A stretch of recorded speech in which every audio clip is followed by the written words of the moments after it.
मुझे लगता है इस बार फिर से एक बेटी को इंसाफ नहीं मिलेगा। I hope you all are aware about the murder and rape case of a female resident doctor inside the hospital. बहुत सारी वीडियोस आपने देखी होंगी। मेरा हॉस्पिटल वहाँ से 3-4 घंटे की दूरी पे है। हम सेम सिचुएशन में, सेम कंडीशंस में काम करते हैं। पिछले 5 दिन में our life is just about this. We are fighting to our level best. हर रोज कैंडल मार्च, हर रोज रैली, जवाब मांग रहे हैं पर कोई जवाब देने को तैयार नहीं है। इतनी मिस इन्फॉर्मेशन, हर मीडिया बोल रहा है कि एक ही इंसान का काम था, ये था इंसान, बस केस को जैसे तैसे करके क्लोज किया जा रहा है। I will tell you the whole story and I have few questions. उन्होंने 11th-12th कंप्लीट करी, नीट यूजी दिया, 5.5 साल की MBBS करी, नीट PG क्लियर करा, ठीक है। रेजिडेंसी शुरू हुई, फर्स्ट ईयर खत्म हुआ, सेकेंड ईयर में वो थी। 36 आवर्स की ड्यूटी पे वो गई। एक बार तुम अपनी जगह पे उसको इमेजिन करके देखना। Your life was going fine, you are working so hard in your life. 36 घंटे की ड्यूटी पे गई। 11 बजे के आसपास उन्होंने अपनी मम्मा को कॉल करा कि mama everything is fine, I am fine, I am going on round में हम पेशेंट को देखते हैं, आप सो जाओ। पेरेंट्स सो गए, सब कुछ ठीक चल रहा है, ठीक है। 2 बजे के आसपास आपने को जैसे तैसे करके टाइम मिला, आपने डिनर करा और फिर आपने सोचा एक बार सेमिनार रूम में जाके, वहाँ पे बेड लगे हुए थे तो वहाँ पे जाके थोड़ी देर रेस्ट कर लेते हैं, क्योंकि उस टाइम पे पेशेंट लोड बहुत कम हो जाता है और जूनियर्स, इंटर्न्स जैसे तैसे कोई ना कोई ऐसा होता है जो संभाल लेता है। वो वहाँ पे रेस्ट करने गई। वो 3 बजे रात में, हम जब सब लोग सो रहे थे, यार एक बार सोच के देखो, हम सब सो रहे थे, वो किस कंडीशन से गुजर रही होगी। उनके पेरेंट्स ने बताया है किस सिचुएशन में वो मिली। Both her legs were wide open at right angle, मतलब पूरा पेल्विक गर्डल तोड़ दिया गया है, ऐसे पैर मिले हैं वाइड ओपन, पूरी बॉडी पर इंजरीज हैं। उनके आंटी ने बोला कि जब देखा उनको, चश्मे टूटे हुए हैं, आंखों में गड़े हुए हैं। पोस्टमार्टम रिपोर्ट में जितना सीमन मिला है, चाह के भी एक इंसान 2 से 3 बार भी इजैकुलेट करेगा तब भी इतना सीमन नहीं मिल सकता। It was a gang rape. सोच के देखो, पूरी बॉडी पर इंजरीज, मुंह पे, फेस, हर जगह पर।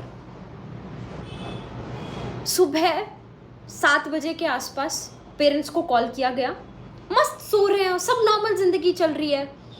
पेरेंट्स को कॉल किया, पेरेंट्स को कॉल करके बोला आपकी बेटी बहुत ज़्यादा बीमार है, फटाफट से हॉस्पिटल आ जाओ। अब तुम लोग रहोगे तो तुम लोग भी पैनिक करोगे ना, तो her parents panicked and they called back again and again again again. कोई कॉल नहीं उठा रहा है। थोड़ी देर बाद उठाया, उन्होंने बोला आपकी बेटी ने सुसाइड कर लिया। क्या हालत होगी यार तुम्हारी। आपका बच्चा, आपके बच्चे के बारे में ही आपको कोई ढंग से कुछ बता नहीं रहा है। वो लोग अपने 1-2 पड़ोसियों को लेके पहुंचे हॉस्पिटल।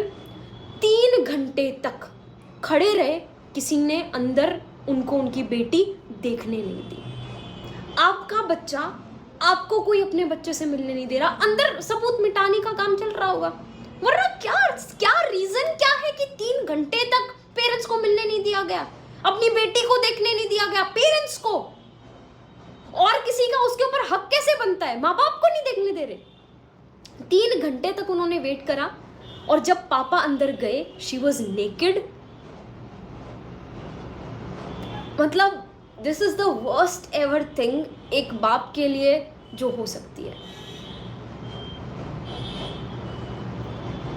पहले सुसाइड कह के, उनको साइकोटिक घोषित करके मामला बहुत अच्छे से क्लोज करने की कोशिश करी। जब उठ गया मामला, उसी दिन हमको पता चला, हमारे यहाँ पे उसी दिन प्रोटेस्ट स्टार्ट हो गया। मामला बढ़ा। अगले दिन 24 घंटे के अंदर अंदर एक इंसान को पकड़ा। पैसे वैसे दे देते हैं, पता नहीं किसको बचाने की कोशिश कर रहे हैं। मैं क्यों बोल रही हूँ वो इंसान नहीं हो सकता। नंबर 1, पोस्टमार्टम रिपोर्ट्स बोल रही हैं कि इतना ज़्यादा सीमन वेजाइना के अंदर से मिला, तो इट इज़ डेफिनेटली नॉट एक इंसान का काम, ठीक है। दूसरी चीज़, उनके ही पैथोलॉजिस्ट का सारी वीडियोस, जितनी भी चीज़ें मैं यहाँ पे बोल रही हूँ, एकदम फैक्चुअल बेसिस पे बोल रही हूँ, मेरा हॉस्पिटल पास में ही है, हमारे पास जितनी पर्सनल वीडियोस, जितनी पर्सनल चीज़ें शेयर हो रही हैं, आई डोंट थिंक वो इंटरनेट पे भी अवेलेबल है, एंड हम लोगों में से भी कोई उन चीज़ों को डालेगा नहीं। हमने उनकी डेथ के बाद की फ़ोटो देखी है, and that picture haunts like all this situation, everything, this is just so traumatizing. 24 घंटे के अंदर अंदर उस इंसान का नाम ले दिया। तुम एक बार खुद सोचो, you are someone who's not inside, who doesn't know about the hospital much. ठीक है, आप पेशेंट को लेके आते हो कई बार, तुम 4 बजे के आसपास आए, you raped one doctor, you murdered that doctor, and 5-6 बजे के आसपास निकले, तुम्हारे गले में वो ब्लूटूथ होते ना गाना सुनने वाले, वो तुम्हारे गले में था, वो वहीं पे गिरा रह गया, you did not bother to take that back, तुम घर जाके मस्त सो भी गए। मतलब कहानी पे इंसान विश्वास करे तो करे कैसे, पर कहानी बना दी। पुलिस का कहना है कि ये इंसान है, इस इंसान ने, इसके ब्लूटूथ वहाँ पे पड़ा रह गया था, तो हमको कैमरे में वो जाता हुआ नज़र आया, हमको शक हुआ, हमने उसको बुलाया, ब्लूटूथ उसके फ़ोन का ऑन कराया, ऑन करा के करके देखा तो उसके फ़ोन से कनेक्ट हो गया, इसका मतलब उसने किया। और फिर उस इंसान ने मान भी लिया कि हाँ ये सब मैंने किया और मेरे को फांसी दे दो, वो ये भी बात भी मान गया। यार हो ही नहीं सकता यार। तो अगर ये सच था, 24 घंटे के अंदर अंदर ये सब हो गया था, तो अभी 4 दिन से पिछले कुछ आगे उसके ऊपर कोई उसके बयान क्यों नहीं आ रहे हैं? उसने कैसे करा, क्यों करा, वो सब चीजें दो ना। बहुत मुझे लगता है पता नहीं इसके पीछे कौन है, someone who's very influential, जिसको बहुत अच्छे से बचाने की कोशिश की जा रही है। हमारे हॉस्पिटल में हमने पहले नॉन इमरजेंसी सर्विसेज ऑफ करी, ओपीडीज ऑफ करी, किसी को कोई फर्क नहीं पड़ा, किसी को भी फर्क नहीं पड़ा। जब इमरजेंसी सर्विसेज भी ऑफ करी, अभी हमारे प्रोफेसर्स, उन लोगों के हाथ बंधे हुए हैं, उनकी नौकरियां हैं, नौकरियां छिन जाएंगी, दे आर सपोर्टिंग अस बहुत, बट अभी इंटर्न्स का काम, ब्लड निकालने वाला छोटे मोटे काम हमारे प्रोफेसर्स को करना पड़ रहा है। दे आर डूइंग घंटों घंटों नाइट ड्यूटीज, डे ड्यूटीज, वो सब मैनेज कर रहे हैं। It feels so bad to see a patient। हमारे हॉस्पिटल में 100 किलोमीटर्स की रेंज में कोई भी और दूसरा गवर्नमेंट हॉस्पिटल नहीं है। बहुत गरीब लोग हैं जिनके पास कैब तक करने का पैसा नहीं है, वो हमारे पास आते हैं ट्रीटमेंट के लिए। It feels so bad to see them going back. मैं इस दिन के लिए डॉक्टर तो नहीं बनी थी, बट अभी हमें लगता है कि यार अगर अब हम वीक पड़ गए तो ऐसे तो ये चीजें होती ही रहेंगी, कभी बंद ही नहीं होगा। तुम्हारे साथ, तुम्हारे घर में बहन, माँ, बेटी, किसी के साथ हो जाए और उसके बाद जवाब भी नहीं मिल रहा है। पेरेंट्स और कुछ और दूसरे पार्टी के मेंबर्स हाई कोर्ट में भी इस मामले को लेके गए। हाई कोर्ट ने सबसे पहली बात पूछी कि वो जो कॉलेज के प्रिंसिपल हैं, उन प्रिंसिपल का बयान अभी तक क्यों नहीं लिया गया है। उनका अभी तक बयान ही नहीं लिया गया। उन्होंने बोला मैं इस कॉलेज से रिजाइन कर रहा हूं। जैसे ही उन्होंने कॉलेज से रिजाइन करा, अगले ही दिन साइड के कुछ किलोमीटर दूर के कॉलेज का प्रिंसिपल उनको बना दिया। क्यों? कोर्ट ने जवाब मांगा, उनके पास कोई जवाब नहीं है। पेरेंट्स से 3 घंटे तक क्यों नहीं बेटी को मिलने दिया, उनके पास कोई जवाब नहीं है। सीबीआई को सारी चीजें बोल रहे हैं सौंप दी गई, कहां है सीबीआई, कहां है क्लैरिफिकेशन। मुझे एक बात समझ में नहीं आ रही, मतलब मेरे को ऐसा लगता है ना, मेरी लाइफ में भी बहुत सारी ऐसी चीजें होंगी जो मेरे माँ बाप तक नहीं जानते होंगे मेरे बारे में, मेरे क्लोजेस्ट से क्लोजेस्ट इंसान मेरे बारे में नहीं जानता होगा, लेकिन मेरा फोन मेरे बारे में सब कुछ जानता होगा, इस बात की गारंटी है। उनका फोन कहाँ है? जिन जूनियर्स के साथ उन्होंने रात को डिनर किया, उनके बयान कहाँ हैं? किसको छुपाने की कोशिश की जा रही है? एक इंसान का काम नहीं है। पोस्टमार्टम रिपोर्ट्स कह रही है, मैं नहीं कह रही, आई एम नॉट स्पेक्यूलेटिंग, मैं कोई आइडियाज ये सब नहीं बोल रही हूँ, पोस्टमार्टम रिपोर्ट कह रही है। यार एक किसी के साथ इतना बुरा किया गया है, एटलीस्ट फॉर गॉड सेक इंसाफ तो दे दो कम से कम। क्या किया जा रहा है पता है?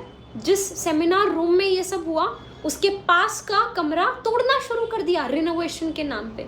जब लोगों को आवाज आई, पता चला, तब वहां पे लोग भागे, तब जाके उस चीज को रोका गया है। मैं बोल रही हूँ, मतलब मुझे नहीं लगता हम जितना भी प्रोटेस्ट कर रहे हैं, जितनी भी हम कोशिश कर रहे हैं, इनसे कुछ भी होने वाला है। सारे सबूत मुझे लगता है सब कुछ मिटा दिए गए हैं, कुछ नहीं बचा वहां पे। सीबीआई को कुछ नहीं मिलेगा। हर तरीके से इस केस को क्लोज करने की कोशिश की गई है। And it's not about a doctor, it's about a women who is working. अपनी वर्क प्लेस में अगर मैं सेफ नहीं हूं तो फिर मैं कहां खुद को सेफ मानूं? तो मैं क्या फिर जिंदगी भर घर में बंद होके बैठ जाऊं? ऑल द यंगर जनरेशन जो मुझसे सवाल पूछ रही है कि क्या हम एक्चुअली सेफ है कि नहीं है, क्या ये प्रोफेशन सेफ है कि नहीं है। Mob attack is so common. हम लोग गायनी में पोस्टेड थे, रात में कभी कुछ हो जाता है, किसी को कुछ भी हो जाता है, पेशेंट पार्टी एग्रेसिव हो जाती है, अटैक करना स्टार्ट कर देती है, हम लोग लिटरली भागते हैं। पुलिस को कॉल करेंगे, पुलिस आएगी 4-5 घंटे में, तब तक पेशेंट पार्टी हमको वैसे मार चुकी होगी। हम अपने बैचमेट्स को कॉल करते हैं, लड़कों को, कि यार फटाफट से आ जाओ, यहाँ पे मॉब अटैक हो गया है, please save us, please help us. ये हालत है। ऐसी सिचुएशन में when we are not mentally fine, अब तो मतलब हर इंसान पे शक होगा। और मुझे नहीं लगता, मतलब it is very, I don't know, पर मुझे नहीं लगता ये काम किसी इंसान का जो बाहर से है, जिसको कुछ नहीं पता हॉस्पिटल के बारे में, थोड़ा बहुत नॉलेज होगा, उसका हो सकता है। This is someone who is from inside, उन्होंने ही ये चीज़ें करी हैं। काफ़ी सारी मैसेजेस, ईमेल्स मेरे पास हैं उस कॉलेज से भी, जो लोग बोल रहे हैं कि ये हैं, इन्होंने किया है, पर उनके ऊपर मेरे पास कोई श्योर चीज़ें नहीं हैं। इस वीडियो में मैंने जो भी बोला वो वही चीज़ें बोली जो सच है, और जो मेरे सवाल हैं which I want to ask. We did a rally last day, हर कोई साथ है, nurses, paramedical staff, doctors, everyone was together. पूरा रोड शुरू से लेकर लास्ट तक, दूर तक भरा हुआ था। हमारी दीदी का खून ऐसे व्यर्थ तो नहीं जाने देंगे। We are trying our level best and it's a request to all of you there. मेरे को पता है यू आर वेरी स्मॉल और maybe just in a random part of the country. Social media is powerful. अपनी stories पे talk about it, अपने relatives से WhatsApp पे टॉक अबाउट इट। और रैली में पार्टिसिपेट नहीं कर सकते, हमारे साथ यहाँ पे एक्टिवली नहीं आ सकते, but at least talk about it, ताकि जो अगली आ रही जनरेशन है, जो माएँ हैं, वो अपने बच्चों को बता सके, उनके अंदर एक विमेन के लिए बचपन से ही रिस्पेक्ट आ सके। This is not done, this is so bad. मतलब सुबह हम रैली में बैठ रहे हैं, शाम को रैली में बैठ रहे हैं। कल दिन में few of my friends they tried a new gym and they asked me, तो एक बार वो कोशिश करके देख, उनकी इक्विपमेंट्स बहुत अच्छे हैं। तो मैं दिन में गई और बहुत दूर है, अच्छा खासा मैं दूर भी गई, वैसे ही देखने के लिए, एक दिन के लिए, कि अगर सूट करेगा तो देखते हैं। I was never scared of guys.